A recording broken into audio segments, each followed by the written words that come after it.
Halo semuanya, selamat datang di ulasan materi kita kali ini. Hari ini kita bakal jalan-jalan virtual ke jantung Jawa Tengah.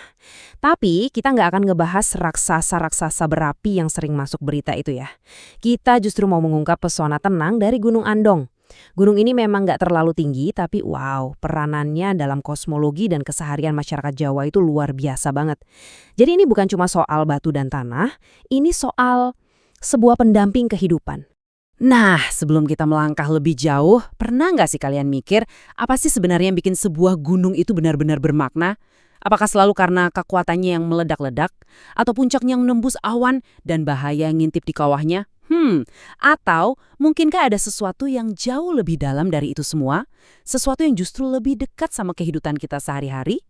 Nah, paradoks yang super menarik inilah yang bakal kita pecahkan hari ini. Oke, mari kita bedah ini sama-sama. Di satu sisi, kita punya gunung beraktif yang udah terkenal banget, sebut saja Gunung Merapi. Mereka ini dihormati, ditakuti, dan jujur aja sering jadi pusat pemujaan mistis karena daya hancurnya yang ngeri.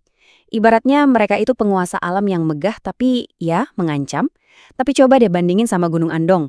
Alih-alih ngomongin horor dan rute evakuasi, Andong malah ngasih kedamaian yang bisa diakses siapa aja. Alih-alih jadi ancaman, dia ngasih stabilitas.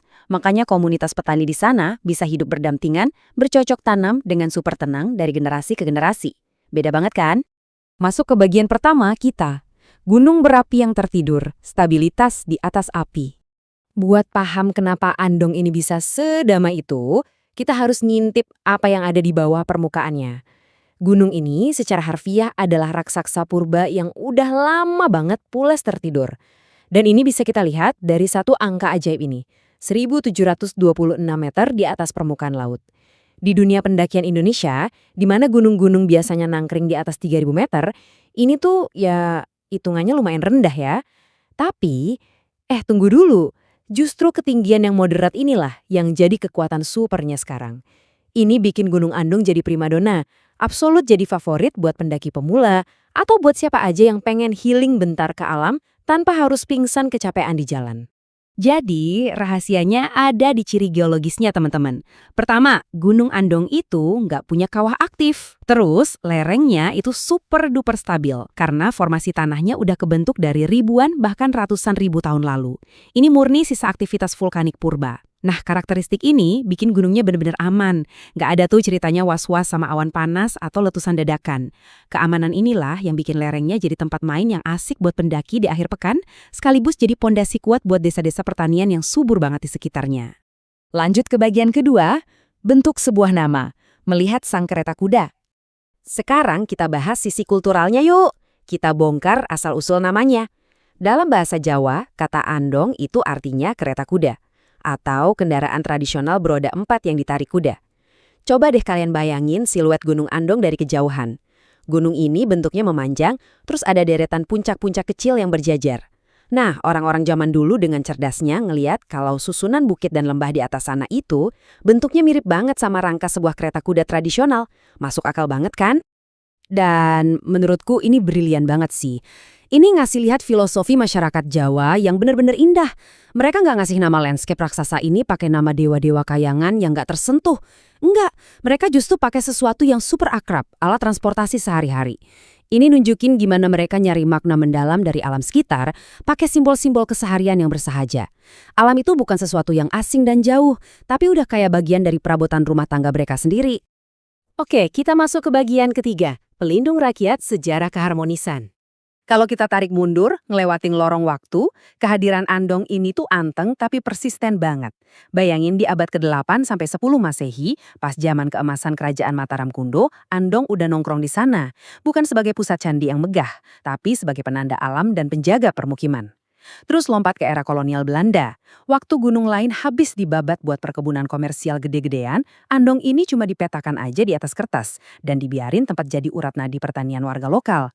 Sampai akhirnya di era modern sekarang, perannya berevolusi natural jadi tempat wisata pendakian dan lokasi edukasi alam. Benar-benar definisi sejarah keharmonisan yang nggak putus-putus. Nah ini bagian yang menurutku paling epik, perbandingan spiritualitasnya.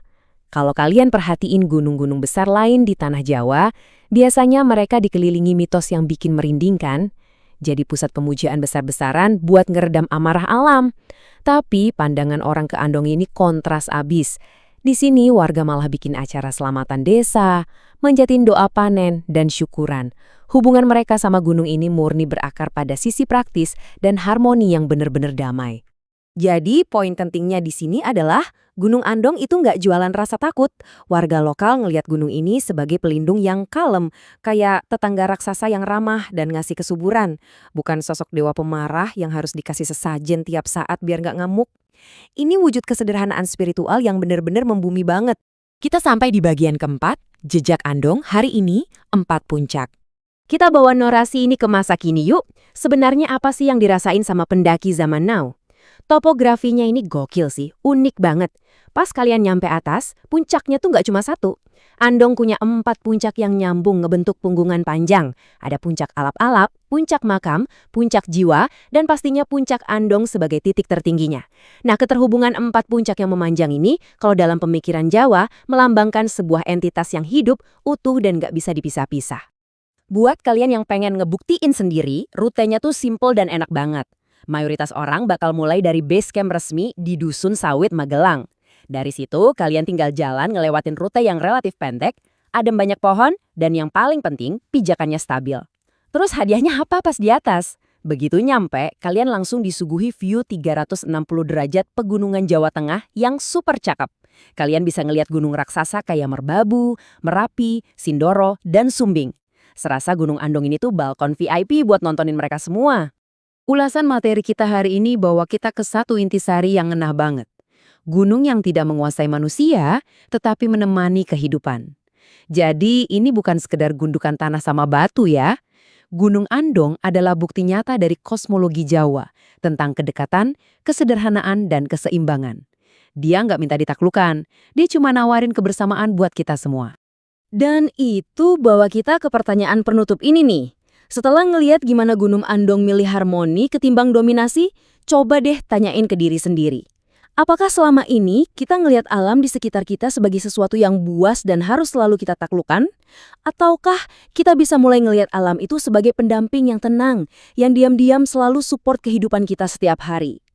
Aku harap pembahasan kita kali ini ngasih perspektif baru ya, tentang gimana kita berinteraksi sama alam. Makasih banyak udah nemenin aku belajar hari ini. Mari kita terus gali hal-hal baru dan sampai jumpa di ulasan seru berikutnya.